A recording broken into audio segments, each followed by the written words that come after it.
Russia is evacuating all their people out of Cuba. About oil in America. Or Trump. But why? The big news making international headlines: a nuclear-powered Russian submarine and 3 Russian ships arrived in Cuba today. What are these warships doing so close to the United States?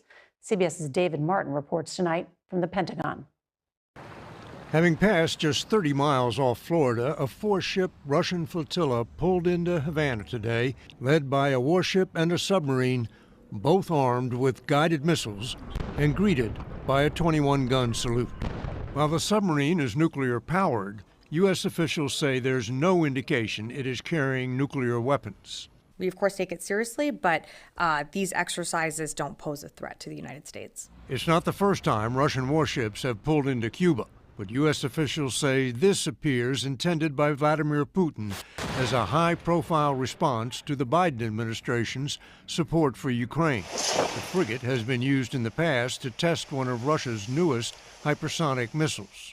We're always constantly going to monitor any foreign vessels operating near U.S. territorial waters. 2 American destroyers plus 2 ships specially equipped with sonar for tracking the submarine, along with Navy patrol planes, even sail drones, shadowed the Russian flotilla as it made its way across the Atlantic into the Caribbean. The Russian ships are expected to remain in Havana until next week before getting underway again, perhaps for Venezuela. When they do, officials say, the U.S. Navy will start shadowing them again. A nuclear-powered submarine in Havana evokes memories of the 1962 Cuban Missile Crisis, but National Security Advisor Jake Sullivan said today there is no evidence Russia is transferring nuclear missiles to Cuba. Nora? But everybody watching. Okay, well, this is what's happening now. Cuba had itself warned international airlines that jet fuel would no longer be available on the island.